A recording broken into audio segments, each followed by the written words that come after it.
This is Noor Agha Noori, Director of Archaeology Institute of Afghanistan. Institute of Archaeology is working under the umbrella of Ministry of Information and Culture, which is the only organization, only government entity in Afghanistan working for the documentation, identification, research, management, excavation of archaeological sites in Afghanistan. The institute has established around, it's almost 50 years, in 1966, which has different departments like survey department, excavation, research, and publication department. This institute is working in all over Afghanistan, which has also department in different provinces in Afghanistan. Since its establishment, this institute work in different processes, and we have identified or surveyed around 4,000 archaeological sites in different parts of the country, which is dated to different period, chronological periods, like from Stone Age up till the late, like the contemporary or the latest archaeological sites.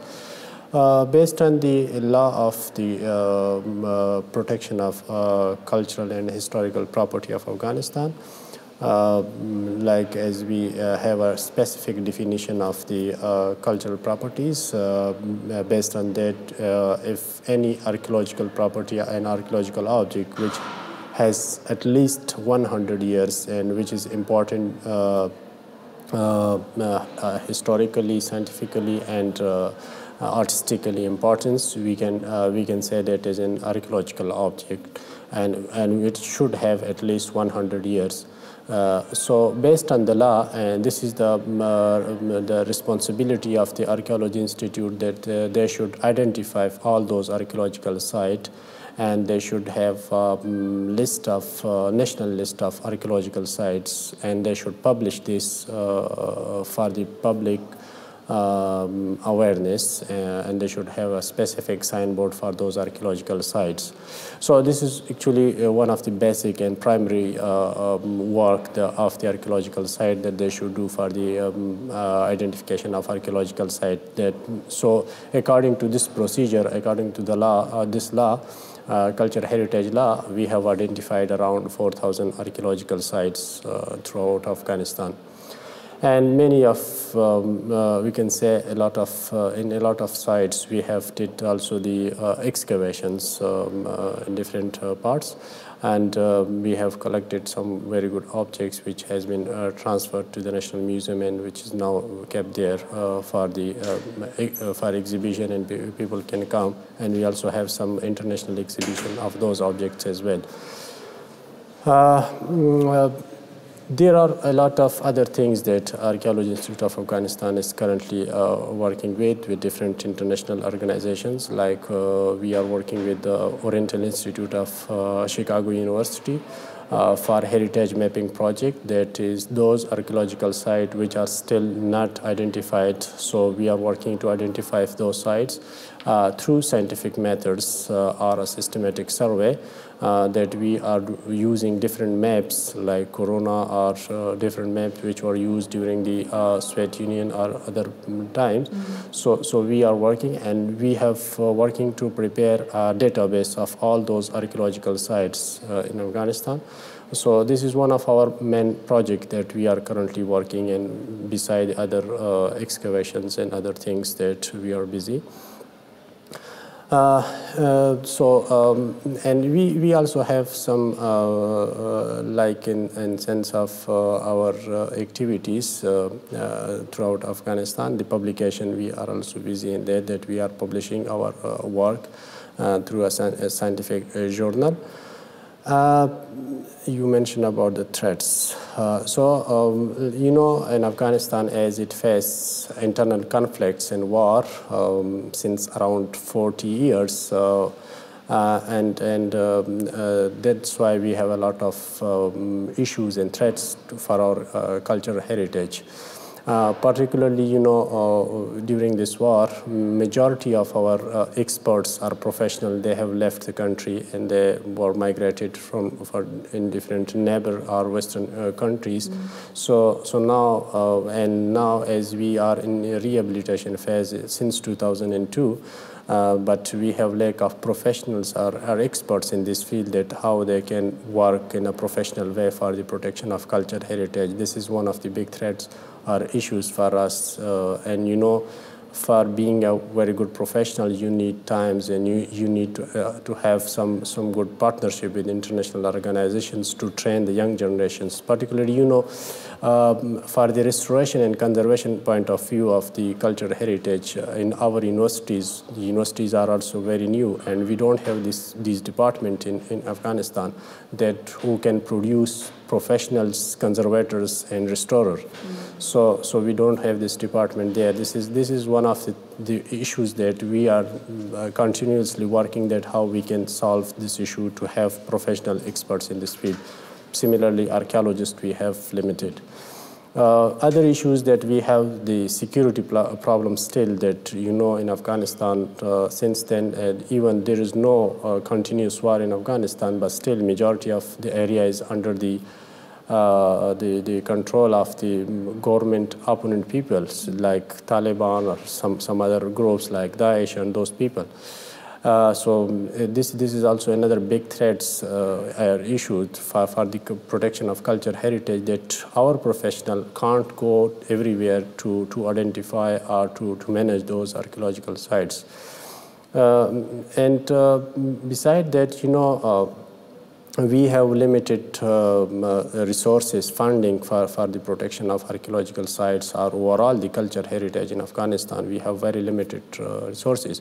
Especially, some of the archaeological sites or monuments which were destroyed during the war period, like the famous Buddha statues in Bamiyan, which was destroyed in 2001 by the Taliban.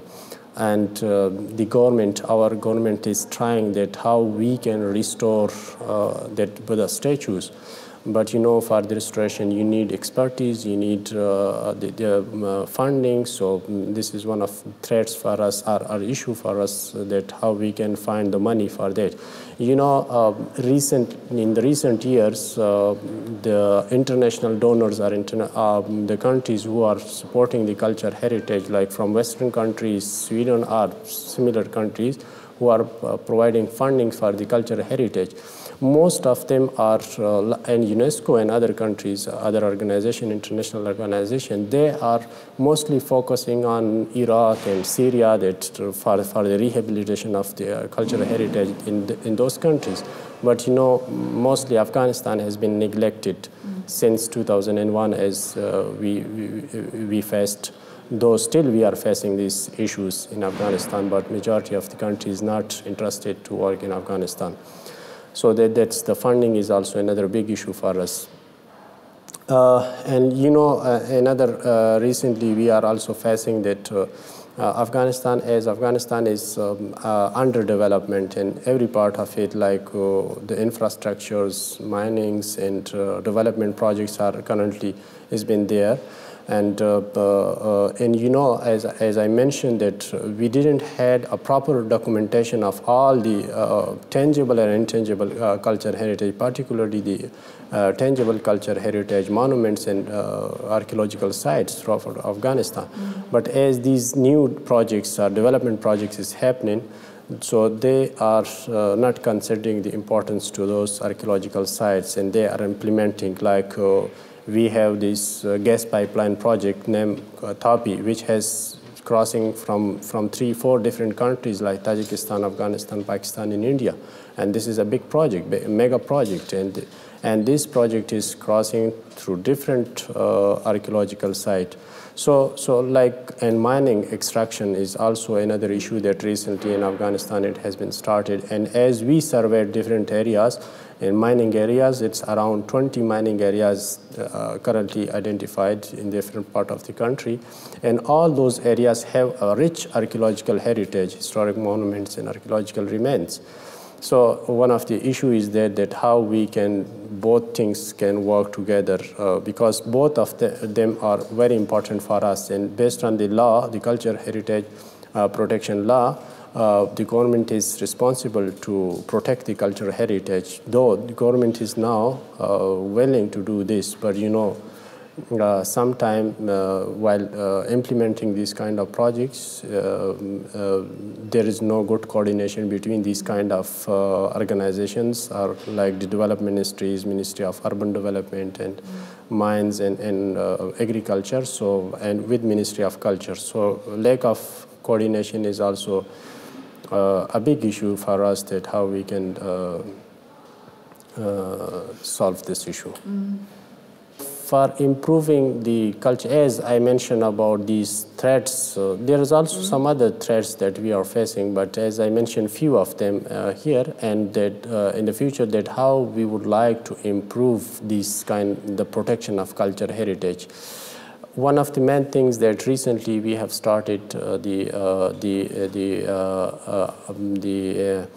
amendments in the cultural heritage protection law, because in the past the law was not so strong, because there was in the law it was not mentioned that if there is any development projects is implementing in different part of the country, that before implementation it should be consulted with the Ministry of Culture for the archaeological screenings. So now in the new law, as we have already started the amendments, we would like to put some more protections techniques or methodologies in the law, and everyone should have consider this law. So this was one of the main things that we are going to establish in the future. Some other rules and regulation and guidelines we are going to produce, and with the different organizations we would like to share, and they have to consider those things. And another things that, as I mentioned about the screening or the mapping of archaeological heritage throughout the countries, this is one of our main tasks in the future that we have to do. As I mentioned, we have currently identified around 4,000 archaeological sites, but we didn't did a complete and systematic survey throughout the world. Probably if you do this survey, systematic survey, maybe our site will be twice or thrice of these numbers, maybe 15,000 or more than that.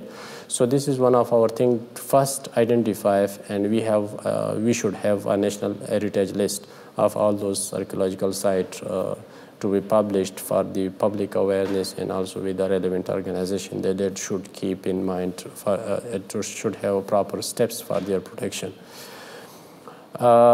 Another things that we are going to do is the public awareness. This is most important for us, that how we can raise awareness of the local community, that they can help us in protection of the cultural heritage. And for that, we are working very closely with Ministry of Rural Development, which is working with the rural territory, with the people, with the different ethnic groups and those people, that we would like to involve the local communities for the protection of cultural heritage or archaeological site. So, and also we would like to raise awareness in schools and universities, that outreach programs for school children, that recently we have started this, and hopefully we can continue this in the future as well, to educate the school children. It's very important that we should concentrate on children instead of the elders. Sometimes it's very difficult because the literacy rate in Afghanistan is very less, and the majority of the elder people, they are not educated, and you cannot convince them about their for the importance of cultural heritage. So I think now we consider that we should concentrate on children. So once we concentrate and we convince the children, then probably they can easily convince their parents and fathers, and they can say that how important these cultural heritage are. So our main thing is that we should concentrate on school children in different ways. We can providing them some seminars, some lectures about the importance of cultural heritage, and we are also bringing them to the archaeological sites and museum. that they can visit and they can know. Like in 2014, we had a program for school children, and then we invited all those school children to visit the museums. Then everyone has bring their oldest things in their houses and donate to the National Museum, that we would like to give this as a gift to the National Museum. And before that, they didn't know about this. And you know, one of the big issue in Afghanistan is the majority of the people, you know, that they are Muslims, and they are not aware about their history before Islam. Like, they are considering that everything is started from Islam, like from 1000 or like 1400 years before. And if they have anything before that, they are saying that this is not belong to us. So this is also a big issue, and it's all about the lack of awareness that they don't have about their cultural heritage. So these are things, and another about the intangible culture heritage, which is very important as well. You know, majority of the archaeological sites have link and they have association with the intangible culture heritage of that region. And unfortunately, we can say that in Afghanistan, in our current law, there is no proper definition of the intangible cultural heritage, that what is it and how we should document and how we should protect. So recently, as I said, that we have started the amendments in the law. So we have included this intangible heritage, and we have started that to identify the intangible culture heritage. You know, as majority of our people migrated from Afghanistan to the neighboring countries, and they have lost their original customs, values, and different things as they involved with other countries, and they have lost and they have adopted their culture. So once they are returning back to home, they are not using their own cultures and values. So this was one of the big issues and threats for us. So now we are trying that how we can find this kind of intangible culture heritage, that how we can document and those intangible cultural heritage, which is in shape of disappearance, we are going to take some proper or necessary step for the safeguarding and promotion for the future generations. So these are some of the basic things that we are, and for those cultural heritage or the monuments that were destroyed during the war, we recently started for the restoration of those monuments. Like recently, we are working on, like a Bagh Babur is a famous garden. We have recently restored Khala Ikhtiyar-e-Din. Now we are working in some stupas in different parts of the country. So these kind of things that we are trying to protect the cultural heritage in a good way in the future. Wow, incredible work. Thank you. Yeah, it's important, you know. But the main issue is like the security, that which is not allowing us to go and to work with the community and in different parts of the country, because there is not, everything is not in the center or in the capital. We have to go into the provinces, into the villages, into everywhere, and for that we are not allowed, or we can't go there freely. No. This is one of the big threats for us, that we cannot do our work in a free environment. No. And even in the capital, you don't know, sometimes there is a blast or something like that, so you don't know what can be happen. This is one of the real... Extremely violent. Yeah, exactly, yeah. So, and I think once this kind of this situation is stable, that then we can go and we can work, and everyone will be interested, like our donors and everyone then. But unfortunately, the security is not allowing us to work in a free environment. Mm.